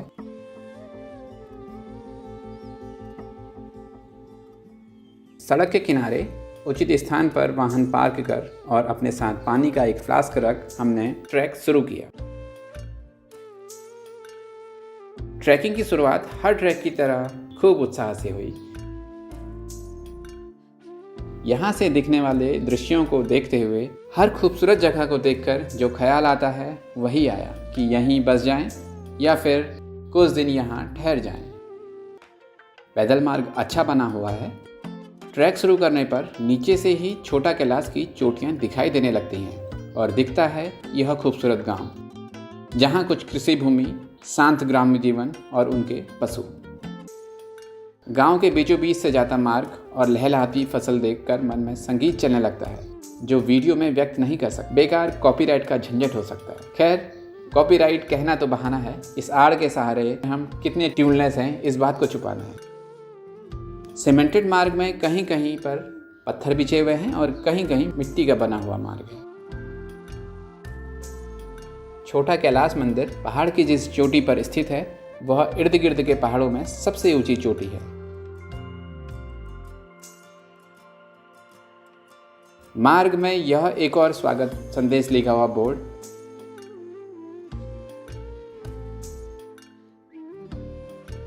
आगे बढ़ने पर और ऊंचाई में चढ़ने के साथ नीचे गोमती गंगा नदी दिखाई देती है, जिसे काठगोदाम और हल्द्वानी के क्षेत्र में गौला नदी के नाम से जाना जाता है। आगे बढ़ने के साथ साथ मार्ग में चढ़ाई का लेवल भी बढ़ता जाता है, इसके साथ साथ दिखने वाले दृश्यों की खूबसूरती भी।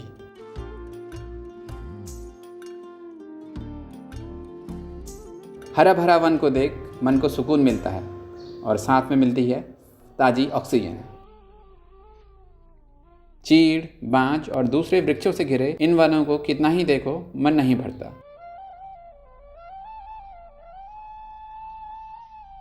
लगभग 1/3 मार्ग तय करने पर चढ़ाई में ऊंचाई पर जाने के साथ साथ जब सांस फूलने लगी और चलना मुश्किल होने लगा तो लगा कि क्यों इन ऊबड़ खाबड़ रास्तों में चलने के लिए इस ट्रैक का प्लान किया। अच्छा होता कि घर में बैठे आराम से पॉपकॉर्न ट्रिप यूट्यूब चैनल में कोई वीडियो ही देख लेते। मार्ग में ऐसे ही ख्याल के लोगों के लिए धूप व बारिश से बचने के लिए यहाँ यह शेल्टर मिला। अपनी थकान उतारने के लिए परफेक्ट स्पॉट। यहाँ बैठकर नीचे दिखते गांव और घाटियों के दृश्य आकर्षित करते हैं। यहाँ आराम करने के लिए कुछ बेंचेस लगी हुई हैं। साथ ही धूप से और बारिश से बचने के लिए टिन की छत भी बनी है।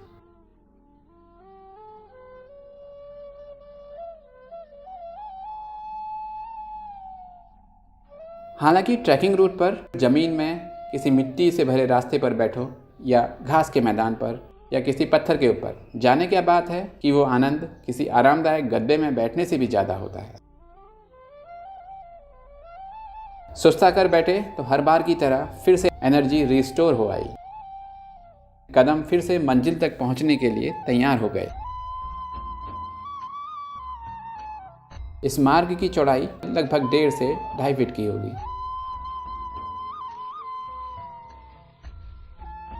वृक्षों से घिरे इस मार्ग से आगे बढ़ते छोटा कैलाश की चोटी और नजदीक आती प्रतीत हुई। यहाँ से दिखती इस खूबसूरत घाटी को और बेजोड़ दृश्यों को स्वयं की खूबसूरती को प्रमाणित कराने के लिए किसी सौंदर्य प्रतियोगिता में शामिल होने की जरूरत नहीं है। यहाँ तो जो भी प्रकृति प्रेमी आते हैं इसमें खो जाते हैं। पिंडरो गांव से चलने के कुछ देर बाद इस रास्ते से पर्वत श्रृंखलाओं का विहंगम दृश्य दिखाई देता है और कैल्सा और गार्गी नदी की घाटियां भी लगातार दिखाई देती हैं। रास्ता इतना मनमोहक है कि तीव्र चढ़ाई की थकान महसूस नहीं होती।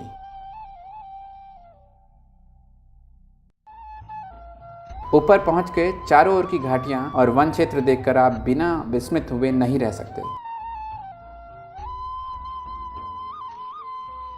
ऐसे ही ठहरते हुए और आगे बढ़ते हुए हम छोटा कैलाश के समीप पहुंचे। जल्दी से चोटी तक पहुंचने के उत्साह में कदमों की गति और तेज होने लगी।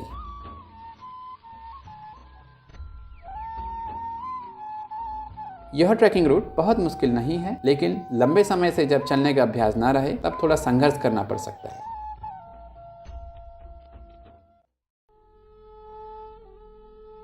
और ये है ठीक सामने ऊंचाई पर दिखता छोटा कैलाश स्थित मंदिर का प्रवेश द्वार और पिछले 1 से 1.5 घंटे की ट्रैकिंग रूट का डेस्टिनेशन। कितना चले होंगे यह अनुमान लगाने के लिए पीछे मुड़ देखा तो दिखा नीचे घाटियां और रूट का व्यू जहां से हम आए थे। गुनगुनी धूप, पहाड़ियों के ऊपर बादल और नीचे इन बादलों की छाव, ये ऐसे दृश्य हैं जिन्हें अपनी आंख में भर लेने को मन करता है। यहाँ से मंदिर के प्रवेश द्वार के साथ दिखता नीला आसमान, इस ऊंचाई पर आकर यह विचार आता है मन में, वाह कितनी शांति और सुकून भरा है यहाँ। और अभी तक रास्ते में चढ़ी हुई चढ़ाई का थोड़ा भी ख्याल नहीं रहता।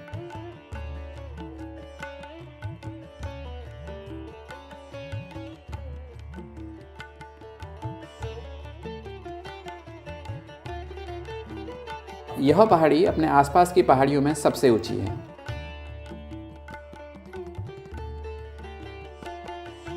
अब जानते हैं इस मंदिर के बारे में मान्यताएं।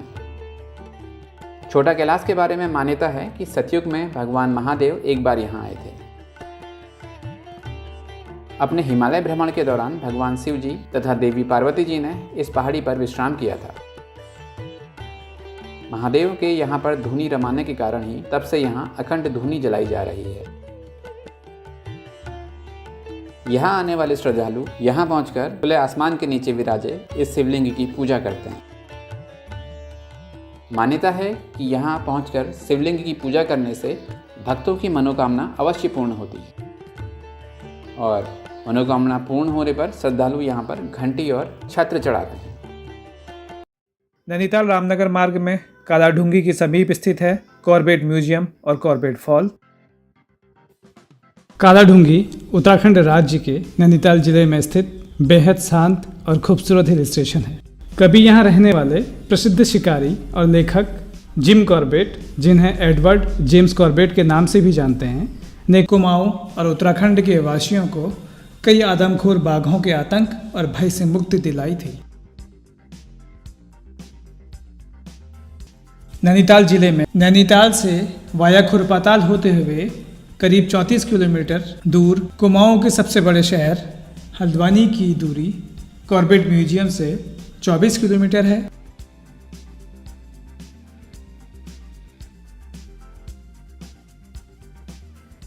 कालाढूंगी स्थित कॉर्बेट म्यूजियम, जो कभी जिम कॉर्बेट का आवास हुआ करता था, इस बंगले को 1922 में जिम कॉर्बेट ने बनवाया था।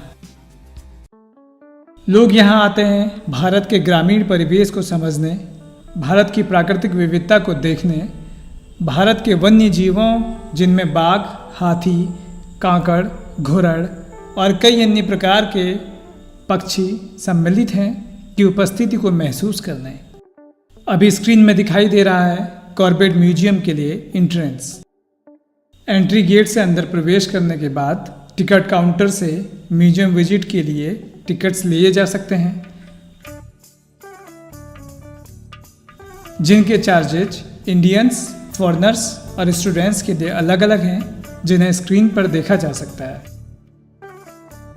विजिटर्स म्यूजियम के आसपास सड़क के किनारे अपने वाहन पार्क कर म्यूजियम विजिट करते हैं। म्यूजियम सुंदर हरे भरे वृक्षों और पार्क से घिरा है। यहाँ बैठकर प्रकृति के साथ अच्छा समय व्यतीत किया जा सकता है। कॉर्बेट म्यूजियम में जिम कॉर्बेट के जीवन से जुड़े एवं कॉर्बेट नेशनल पार्क से जुड़ी कई बुक्स, लोकल हैंडीक्राफ्ट्स आदि खरीदा जा सकता है। म्यूजियम से ठीक पहले है जिम कॉर्बेट का एक खूबसूरत स्टैच्यू।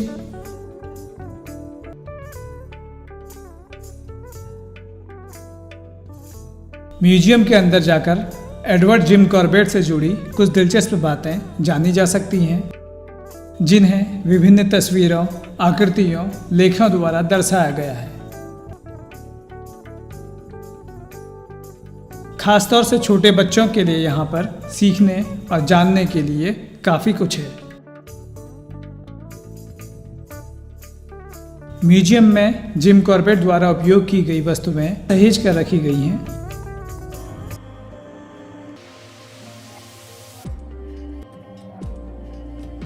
जिम कॉर्बेट आजीवन अविवाहित रहे।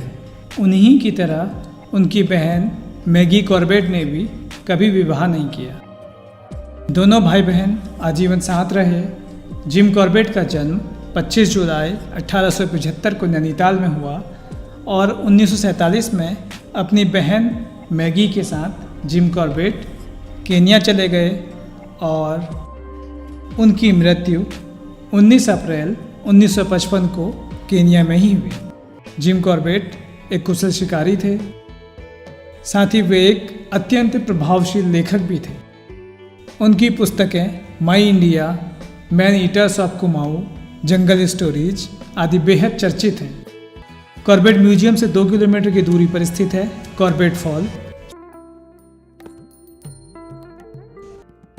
रोड के दाईं ओर सुंदर आर्टिस्टिक कॉर्बेट फॉल का प्रवेश द्वार। इस जगह से कॉर्बेट फॉल की दूरी करीब 2 किलोमीटर है। कॉर्बेट पार्क में प्रवेश का समय, बंद होने का समय, प्रति व्यक्ति चार्ज के साथ वाहनों के लिए प्रवेश शुल्क जो यहाँ स्क्रीन पर देखा जा सकता है।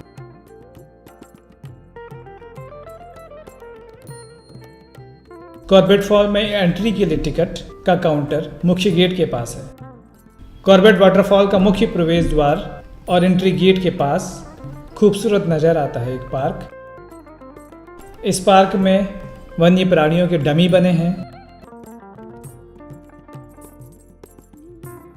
मॉनसून के समय जुलाई से सितंबर तक इस क्षेत्र में अत्यधिक जलभराव के साथ लंबी घास और झाड़ियां उगाती हैं। इस कारण विजिटर्स की सुरक्षा हेतु कॉर्बेट फॉल को इन 3 माह के लिए बंद रखा जाता है।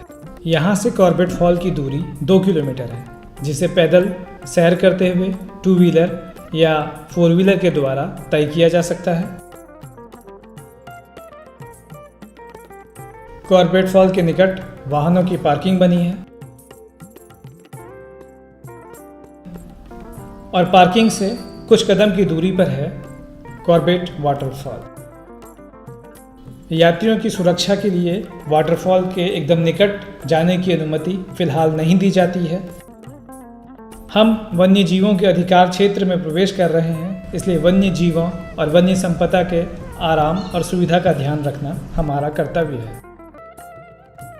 कॉर्बेट फॉल एक प्राकृतिक झरना है जो घने सागौन के जंगल से घिरा हुआ है। इस जगह सैलानी घंटों बिताते हैं। कॉर्बेट फॉल की टाइमिंग यहाँ लगे बोर्ड के अनुसार अप्रैल से जून तक सुबह 10 से शाम 4:30 बजे तक और अक्टूबर से मार्च माह तक सुबह 10 से शाम 3:30 बजे तक है। घने जंगल में प्रकृति के शांत और सुरम्य वातावरण के बीच पहाड़ से गिरता झरना अपने आप में रोमांच पैदा करता है। झरने की आवाज़ और पक्षियों का कलरव स्वर वातावरण में खूबसूरत संगीत घोल देता है। यह झरना 20 मीटर की ऊंचाई से गिरता है। कॉर्बेट फॉल तक हल्द्वानी, नैनीताल, कालाढूंगी, रामनगर, रुद्रपुर या काशीपुर से टैक्सी अथवा बस द्वारा भी पहुंचा जा सकता है। कॉर्बेट म्यूजियम से लगभग 35 किलोमीटर की दूरी पर स्थित है इस क्षेत्र का एक प्रमुख और गहन आस्था का केंद्र गर्जिया देवी का मंदिर। ये गर्जिया मंदिर का प्रवेश द्वार है। यहाँ के व्यू देखने भर से आपकी रास्ते भर की थकान चंद मिनटों में दूर हो जाती है। देश विदेश से ऐसे पर्यटक जो कॉर्बेट नेशनल पार्क घूमने आते हैं वो यहाँ के दर्शन जरूर करते हैं। स्थानीय लोगों द्वारा यहाँ छोटी छोटी दुकानें लगाई जाती हैं जहाँ से आप प्रसाद खरीद सकते हैं। ये मंदिर का मुख्य प्रवेश द्वार है। ये है मंदिर परिसर। श्रद्धालु कार्तिक पूर्णिमा, शिवरात्रि, नवरात्रि, बसंत पंचमी, उत्तरायणी आदि पर्वों और अपने जीवन के खास अवसरों में मां से इच्छा पूर्ति हेतु आशीर्वाद लेने और आभार प्रकट करने आते हैं। कौसाम्बी देवी के नाम पर आधारित कोसी नदी और मंदिर का व्यू बहुत मनमोहक दिखता है। प्राचीन काल से कोसी नदी के तेज बहाव के मध्य मां गर्जिया देवी के मंदिर का अटल रहना एक चमत्कार ही है जो ईश्वरी शक्ति का एहसास दिलाता है। और ये है ब्रिज से नीचे कोसी नदी और नदी के किनारे शॉप्स और मेन मंदिर का व्यू।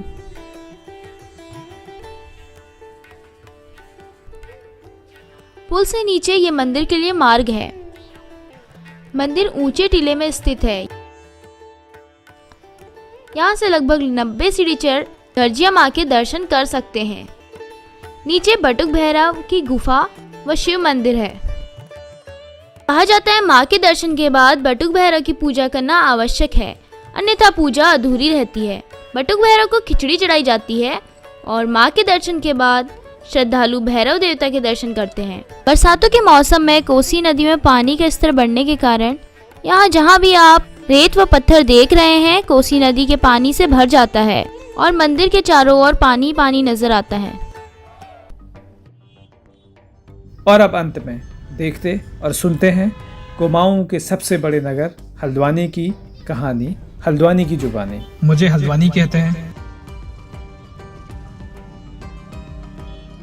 दुनिया के मानचित्र में एक छोटा सा और उत्तराखंड राज्य का एक बड़ा शहर।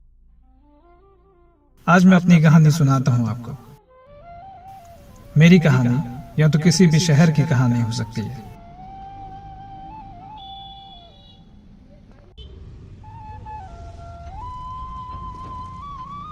वैसे शहर या गांव तो बस कहानियां बनते और पीढ़ियों को बदलते देखते हैं।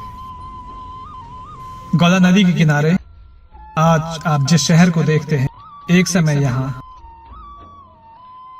हल्दू वृक्षों का घना वन यानी डेंस फॉरेस्ट हुआ करता था और कितने ही पशुओं और पंछियों का प्रवास।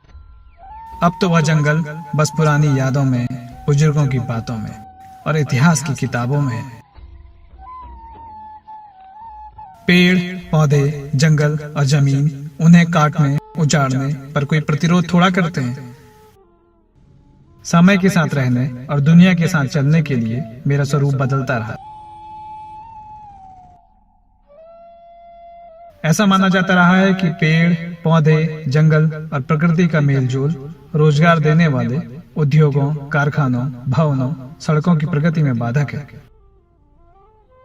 जागरूक और समय के साथ चलने वाले इंसान अपने बुद्धि चातुर्य से वन संपदा के इस खतरनाक गिरोह को खत्म करते रहे और उनकी जगह बनने लगे आरामदायक, सुविधाजनक भवन, उन तक पहुंचने के लिए पक्की सड़कें और तैयार हुए कंक्रीट, सीमेंट, लोहे, रेत और इंसानों के जंगल।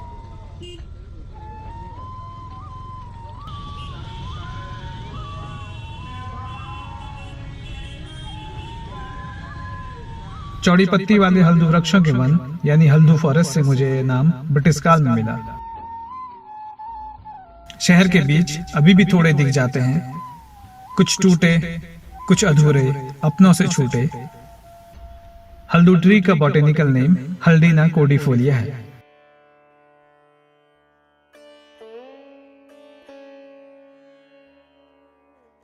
मेरा इतिहास उतना ही पुराना है जितना कि ये धरती। कुछ पुस्तकों में दर्ज हुआ, कुछ उससे पहले का। हमेशा लेकिन इस रूप में नहीं था मैं जैसा आज दिखता हूं। 14वीं सदी में यह जगह कुमाऊं साम्राज्य का हिस्सा बनी, चंद राजा ज्ञानचंद के शासन में। बाद में मुगलों ने भी इस क्षेत्र पर अधिकार पाना चाहा, लेकिन पहाड़ियों से लगे इस क्षेत्र को जीतना कठिन होने के कारण उन्हें वापस लौटना पड़ा। 16वीं सदी की शुरुआत में यहाँ बुक्सा जनजाति रहा करती थी, फिर नेपाल के गोरखा लोगों के प्रभाव में रही यह जगह। सन 1816 में यहाँ ब्रिटिशर्स ने गोरखाओं को युद्ध में हराकर इस इलाके को अपने नियंत्रण में ले लिया। 1834 में जॉर्ज विलियम ट्रेल कुमाऊं के कमिश्नर बने और ब्रिटिश रिकॉर्ड के अनुसार 1834 में मेरा नाम हल्दूवन से हल्द्वानी किया गया। 1883-84 में बरेली से काठगोदाम रेलवे लाइन आई और 24 अप्रैल 1884 वो दिन था जब पहली बार ट्रेन यहाँ पहुंची। वह ट्रेन लखनऊ से आई थी।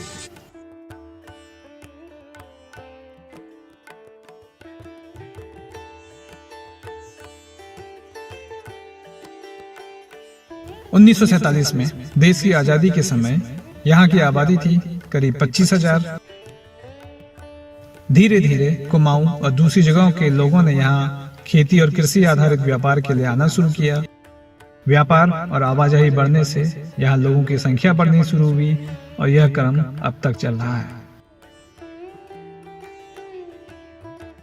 मैं हर रोज पहले दिन से कुछ ज्यादा बोझ उठाता। बेतरतीब, बेहिसाब, बेपरवाह दबाव लोग बढ़ाते और तंज मुझ पर कसा जाता। मैंने वर्षों से पुरानी पीढ़ियों को जाते और नए को आते देखा है और उनको ये कहते देखा यह शहर अब बहुत बदल गया है, अब वो पुरानी बात नहीं। कभी फिर कोई पहाड़ के मुश्किल जीवन से आगे बढ़ बड़ी हसरतों से इस शहर में आकर अपना एक आशियाना बनाता है। कभी यहाँ की गलियों में खेलते टहलते बड़ी होती जनरेशन को आगे पढ़ने या कुछ करने की जद्दोजहद में शहर छोड़कर दूर निकल जाते देखा। बरसों पहले यहाँ से गया कोई अपना पुराना सुकून ढूंढने यहाँ फिर लौट के आते देखा। कभी कोई छोड़ अपना गांव यहाँ आता है अपने सपने तलाशने और खो जाता है शहर की भीड़ में। मुझे कुमाऊं के सबसे बड़े शहर के रूप में भी जानते हैं लोग। मुझे कुमाऊं का प्रवेश द्वार भी कहा जाता है। मैं देश के कई महत्वपूर्ण हिस्सों से रोड्स, रेलवे से वेल कनेक्टेड और पन्नगर हवाई अड्डे से कुछ 26-27 किलोमीटर की दूरी पर हूँ।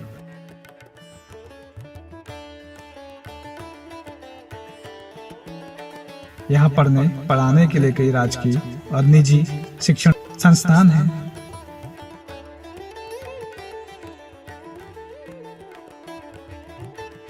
एंटरटेनमेंट के लिए मल्टीप्लेक्स के साथ कुछ दशकों पहले शुरू हुए सिनेमा घर भी हैं। मेडिकल सुविधाओं के लिए है कई बड़े सरकारी हॉस्पिटल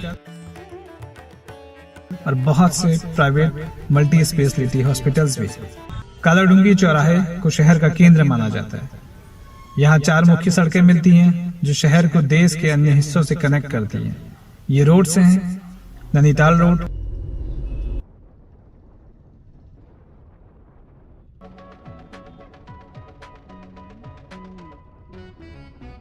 बरेली रोड,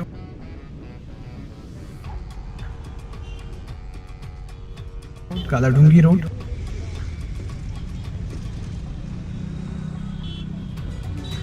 और रामपुर रोड।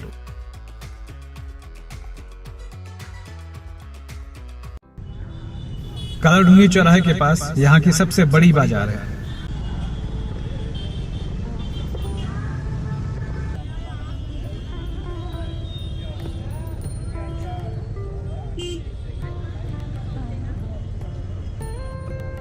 इस बाजार में कई गलियां हैं।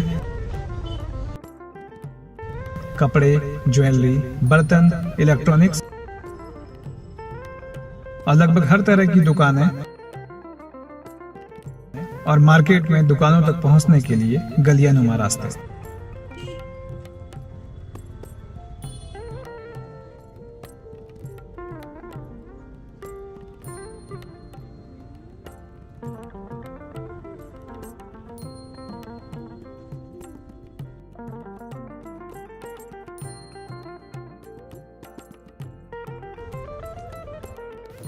कार ऑटोमोबाइल कंपनीज के ज्यादातर शोरूम बरेली रोड और रामपुर रोड में हैं। नैनीताल रोड बड़े शोरूम्स, मॉल्स आदि के लिए जानी जाती है।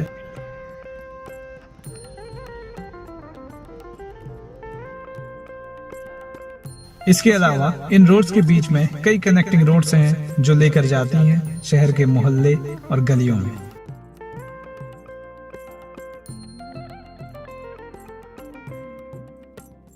शहर का एक हिस्सा गौला नदी के दूसरी ओर भी तेजी से विस्तार लेता जा रहा है, जिसे गौलापार हल्द्वानी कहा जाता है। यहाँ पर एक अंतर्राष्ट्रीय स्टेडियम है और जू, एयरपोर्ट और अंतर्राज्यीय बस अड्डा प्रस्तावित है।